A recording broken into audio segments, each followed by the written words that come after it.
Today's story is The Mitten, adapted and illustrated by Jan Brett. Now, this is very special because my first grade teacher actually gave me this book. Here inside it says, November 1996, for Bradley, now you are 6. It was for my birthday. Have a blessed year from Miss Williams with love and lots of hugs. The Mitten, a Ukrainian folk tale. And Jan Brett wrote the book for Sylvia, Kyle, Ruth, Ann Johnson, Rebecca Lynn, and Tab Beakley. I have no idea who they are. Once, there was a boy named Nicky who wanted his new mittens made from wool, white as snow. Only in Ukraine can you have a boy named Nicky. At first, his grandmother, Baba, did not want to knit white mittens. If you drop them in the snow, she warned, you'll never find it. But Nicky wanted snow-white mittens, and finally, Baba made them.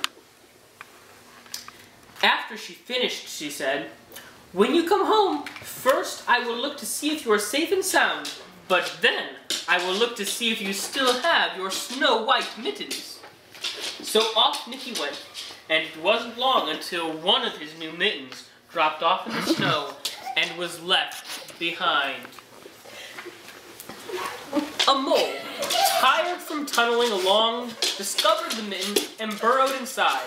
It was cozy and warm and just the right size, so he decided to stay. A snowshoe rabbit came hopping by.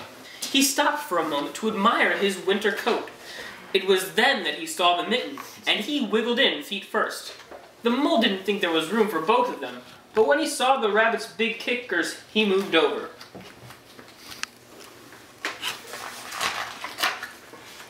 Next, a hedgehog came snuffling along. Having spent the day looking under wet leaves for things to eat, he decided to move into the mitten and warm himself. The mole and the rabbit were bumped and jostled, but not being ones to argue with someone covered with prickles, they made room. Teacher, I can't see that. I'm sorry, Kelly. My apologies. I'll try to open it up so you can see the beautiful artwork by Jan Brett. She came to read this book. I'm Jan Brett. Plug. I don't know if she's still alive. Actually, I'm just being paid to be. I don't know. As soon as the hedgehog disappeared into the mitten, a big owl, attracted by the commotion, swooped down.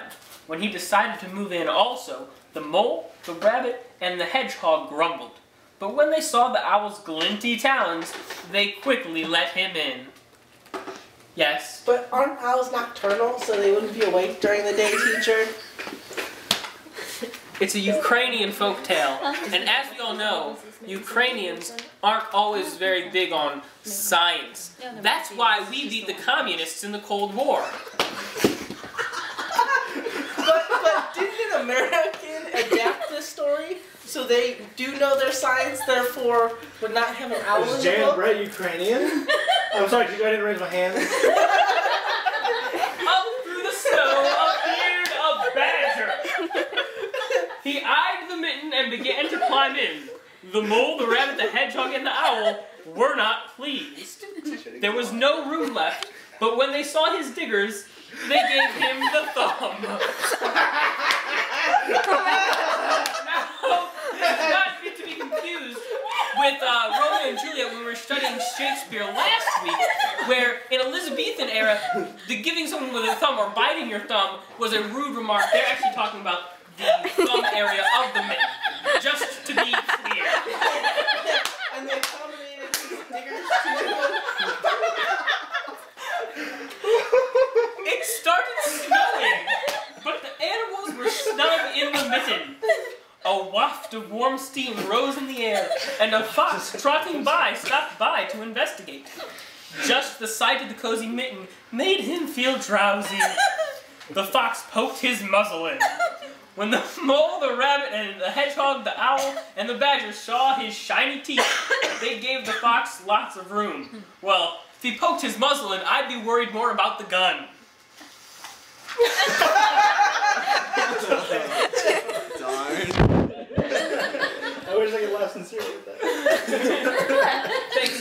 A great bear lumbered by. He spied the mitten all plumped up. Not being one to be left out in the cold, he began to nose his way in. The animals were packed as tightly as could be.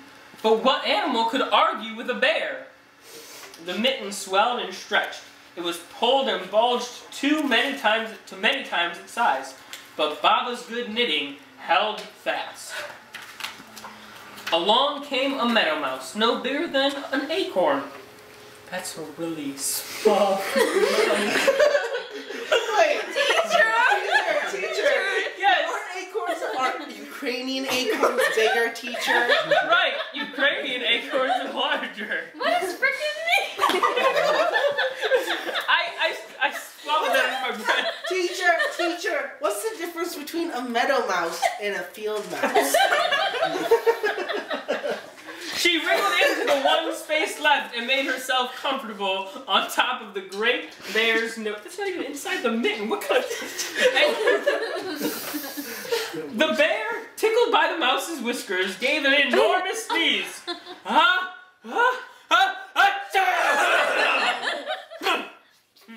got a little wet, teacher. Can I go wash myself? Yes, oh yes.